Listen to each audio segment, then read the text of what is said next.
Dear students, आज का हमारा टॉपिक है Mother Courage and Her Children by Bertolt Brecht. तो इस प्ले के सारे पॉइंट्स को हम बहुत अच्छे से बहुत डिटेल में डिस्कस करने वाले हैं। तो चलिए स्टार्ट करते हैं।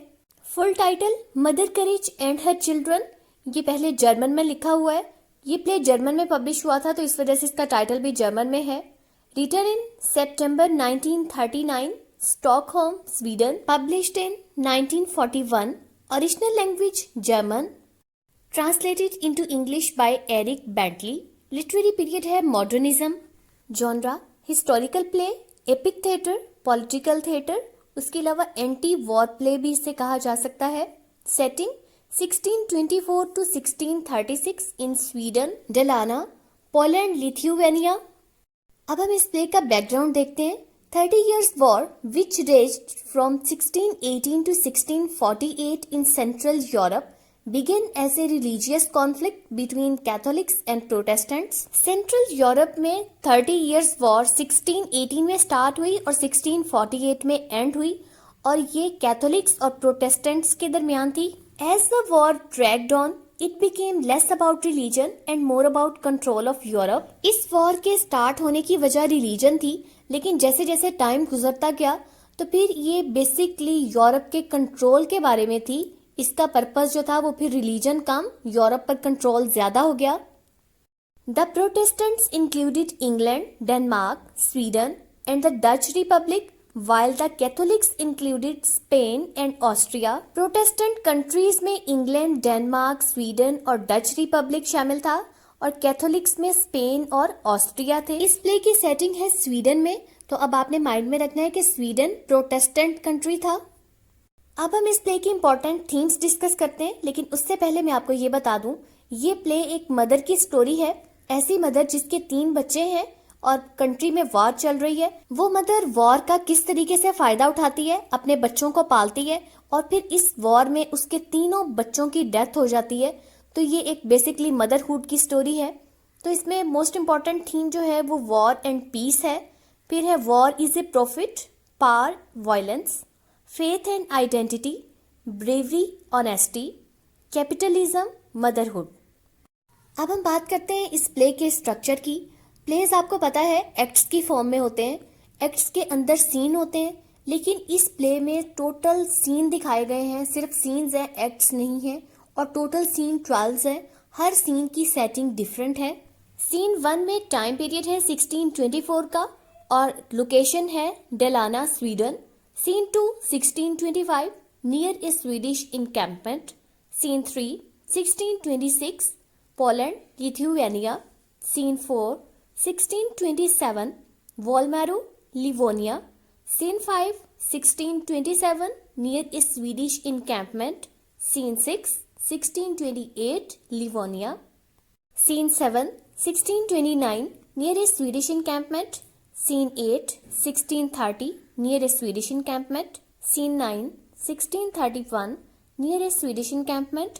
Scene 10 1632 near a Swedish encampment. फिर है scene 11 1634 near Halle, Holi Roman Empire. Scene 12 1636 near a Swedish encampment. Scene 1 में हमने देखा था कि टाइम पीरियड था 1624 का और सीन 12 में है 1636 का। तो इसका मतलब है 12 सीन है और 12 ही सालों की कहानी है। अब हम इस प्ले के कैरेक्टर्स की बात करते हैं। तो इस प्ले में बहुत से कैरेक्टर्स हैं और उन कैरेक्टर्स के नेम नहीं दिए हुए, बल्कि उनकी डेजिग्नेशन बताई हुई है। मतलब जैसे कि कोई कैप्टन है, जनरल है, लेफ्टिनेंट है, तो इस तरीके से उनको नेम देके नहीं बुलाया गया, बल्कि उनकी जो पोजीशन है उसके थ्रू बुलाया गया है। और बेसिकली जो इम्पोर्टेंट कैरेक्टर्स हैं वो मदर करेज सेंट्रल कैरेक्टर है, प्रोटैगोनिस्ट है। इसके 3 बच्चे हैं, 2 बेटे और 1 बेटी। बेटी जो है ये बोल नहीं सकती और बेटों में एक बेटा अच्छा है और दूसरा बुरा है। अब हम इन कैरेक्टर्स को थोड़ा सा डिटेल में देखते हैं। पहला कैरेक्टर है एना फायरलिंग। इनका निकनेम है मदर करेज। ये हमारी प्रोटैगोनिस्ट है। मिडिल एजेड वुमेन है। वॉर चल रही है कंट्री में। ये स्वीडिश आर्मी को डिफरेंट किस्म की चीजें प्रोवाइड करती हैं, खाने पीने की चीजें देती हैं, जिसमें फूड भी है, अल्कोहल भी है। इस तरह ये एक कैंटीन चलाती हैं। एना फायरलिंग को मदर करेज का नाम क्यों दिया गया? तो इसकी रीजन ये है, रीगा में जब बमबारी हो रही थी तो उस टाइम पर ये सोल्जर्स को खाने पीने की चीजें दे रही थी, इस वजह से इन्हें मदर करेज का नाम दिया गया। इनके 3 बच्चे हैं, 2 बेटे हैं। बड़े बेटे का नाम है आइलिफ और छोटे का नाम है स्विस चीज, और एक ही बेटी है जिसका नाम है कैटरीन। जब प्ले स्टार्ट होता है तो कैटरीन एक टीनेज गर्ल है। ये बोलती नहीं है, म्यूट है, बात नहीं कर सकती, ये सिर्फ इशारों से बात करती है और फेशियली डिसफिगर्ड है। सीन 6 में इस पर एक सोल्जर अटैक करता है, इसको सेक्सुअली असॉल्ट करता है। प्ले के एंड में इसको कैथोलिक सोल्जर्स गोली मार देते हैं और इसकी रीजन ये होती है, ये पीजेंट्स की हेल्प करना चाहती है, तो हेल्प करने पर इसको कैथोलिक्स गोली मार देते हैं और इसकी भी डेथ हो जाती है। फिर है आइलिफ, ये मदर करेज का बड़ा बेटा है और मदर करेज का फेवरेट सन है। ये इसे बहुत अच्छा समझती है, लेकिन ये ऐसा नहीं है, ये थोड़ा सा ठग टाइप है। सीन 1 में ये आर्मी में भर्ती हो जाता है। अब सीन 2 में ये पीजेंट्स की चीजें उठा के ले आता है, कुछ पीजेंट्स को मार देता है और उनके जो जानवर होते हैं उनको भी अपने साथ ले आता है और इस बात पर उसे बड़ी शाबाश मिलती है। अब 6 सीन में ऐसे होता है कि कुछ टाइम में पीस आ जाता है, मतलब वॉर रुक जाती है। उस टाइम पे ये यही काम दोबारा करता है और फिर इसको इस वजह से ही मार दिया जाता है। स्विस चीज फियोस, ये मदर करेज का छोटा बेटा है, बहुत ज्यादा लॉयल और ऑनेस्ट है। ये सबसे पहला बेटा है जिसकी डेथ होती है, मतलब प्ले में तीनों बच्चों में सबसे पहले इसकी ही डेथ होती है और इसकी डेथ की वजह इसकी लॉयल्टी होती है। इसको स्वीडिश आर्मी में पे मास्टर बना दिया जाता है और जब कैथोलिक्स आते हैं तो ये कैश बॉक्स छुपा देता है ताकि अपने जनरल को दे, और इसको कैश बॉक्स छुपाने पर ही, अपनी सिंसियरिटी दिखाने पर ही इसको कैथोलिक्स गोली मार देते हैं। द कुक, ये स्वीडिश जनरल के लिए कुक होता है। ये एक यंग लड़की के साथ प्यार करता है और फिर बाद में उसे धोखा दे देता है। वो लड़की इसके प्यार में इसके साथ रहने के लिए ही आर्मी की प्रोस्टिट्यूट बन जाती है, लेकिन बाद में ये उसे धोखा दे देता है और फिर छोड़ देता है। प्ले के एंड में ये मदर करेज को ऑफर करता है कि वो उनके साथ एक इन चलाएं, लेकिन मदर करेज जो है वो इसकी ऑफर को इग्नोर कर देती हैं। इवेट पॉटिये, ये आर्मी के लिए प्रोस्टिट्यूट थी और प्रोस्टिट्यूट ये क्यों बनी, इसकी वजह वो कुक था। उस कुक के पास रहने के लिए, उसके साथ रहने के लिए ये आर्मी के लिए प्रोस्टिट्यूट बन गई और फिर जब कुक ने इसे छोड़ दिया तो इसने एक कर्नल के साथ शादी कर ली। चैपलन, ये आर्मी का चैपलन था और ये वॉर में रिलीजन का रोल बताता है। ये बहुत ज़्यादा कवर्ड था, हिपोक्रेट भी था। तो यहाँ पे हमें ये ब्रेक्ट का यानी प्ले राइट का पॉइंट ऑफ व्यू बता रहा है। अब हम इस प्ले की समरी स्टार्ट करते हैं।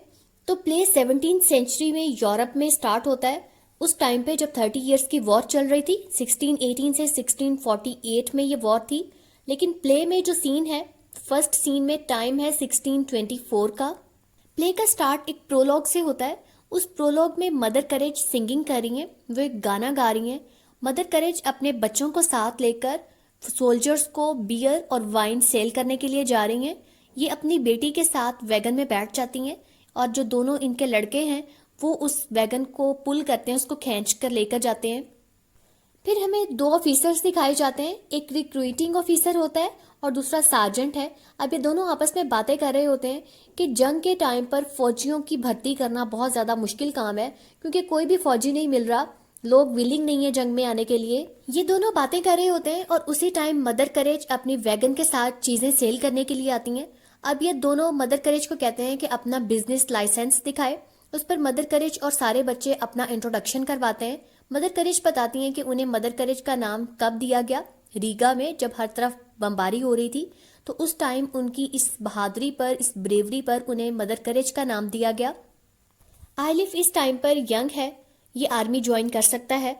अभी दोनों ऑफिसर्स अभी बात कर रहे थे कि फौज में भर्ती होने के लिए लोग नहीं मिल रहे, तो ये आइलिफ को ही कन्विंस कर देते हैं। उसे कहते हैं कि तुम्हें बहुत सा पैसा मिलेगा, तुम आर्मी ज्वाइन कर लो। आइलिफ मान जाता है और आर्मी ज्वाइन कर लेता है।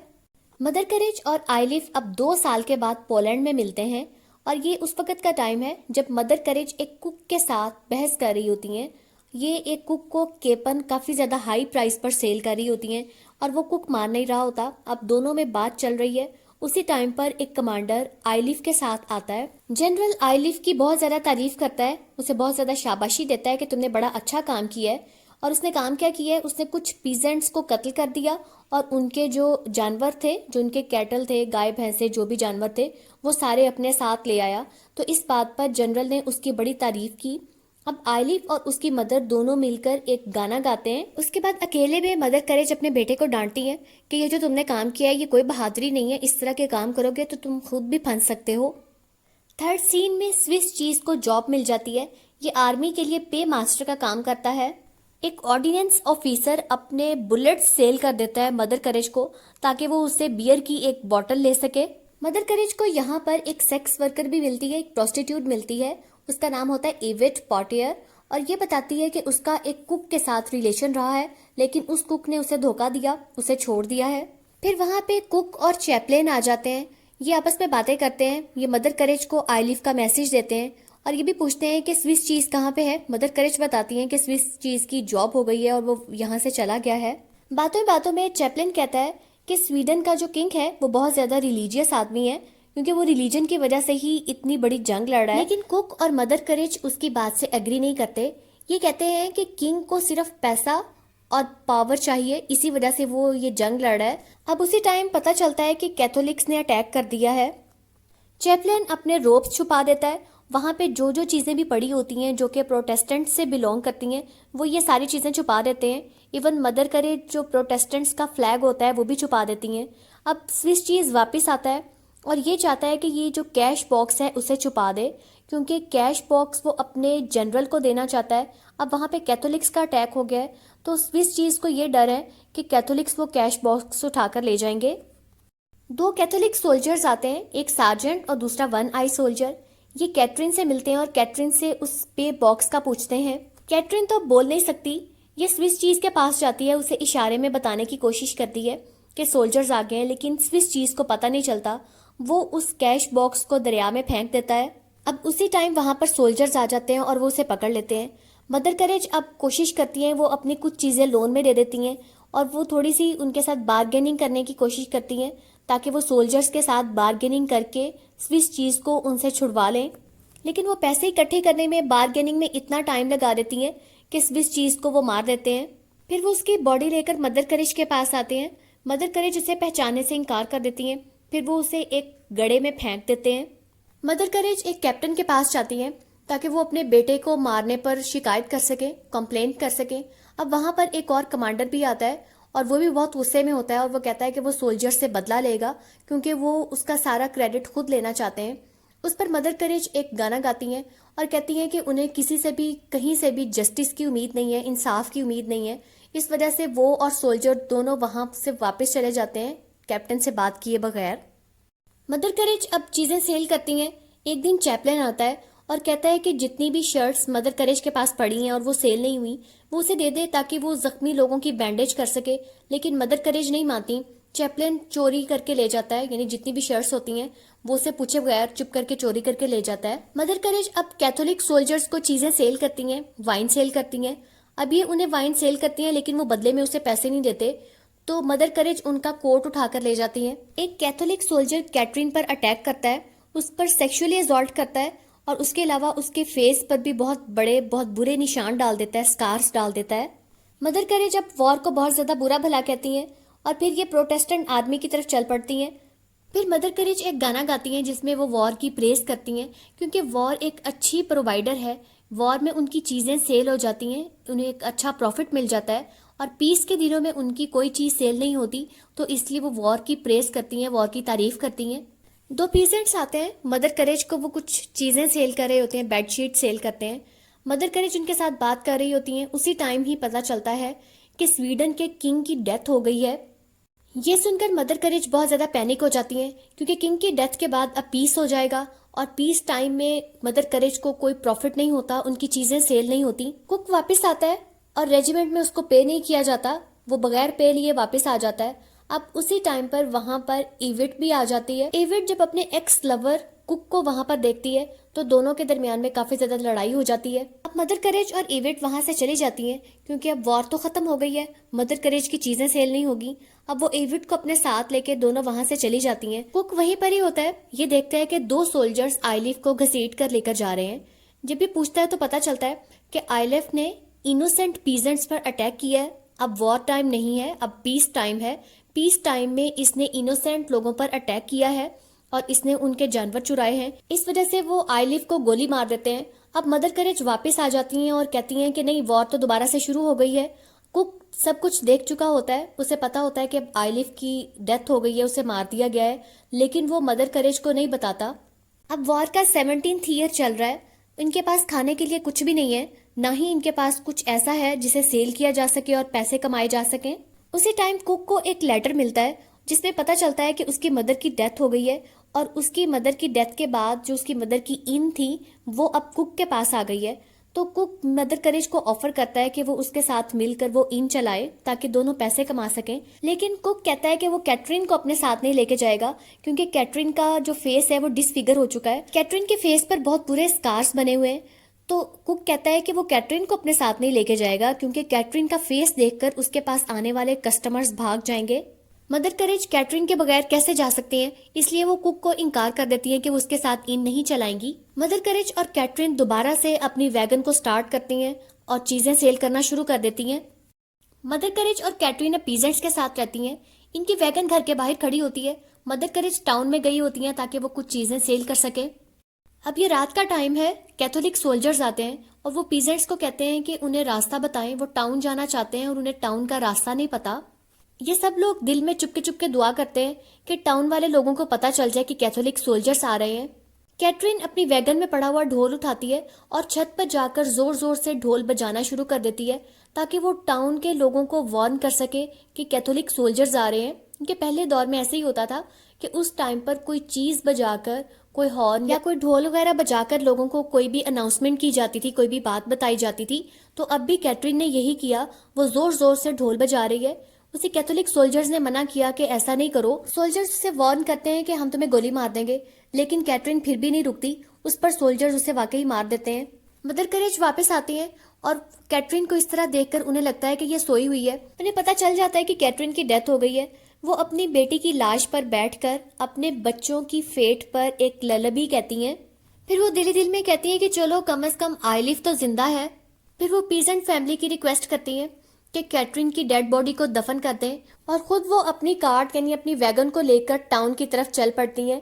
रास्ते में वो कैथोलिक सोल्जर्स को देखती हैं और उन्हें ऑफर करती हैं और उसी सोल्जर को जिसने कैटरीन को गोली मारी होती है वो उसे कहती हैं कि क्या वो उनके साथ रह सकती है और उनके साथ ट्रेड कर सकती हैं। इसके बाद सोल्जर्स वही गाना गाते हैं जो प्ले के स्टार्ट में मदर करेज गाती हैं और यहाँ पे प्ले एंड हो जाता है।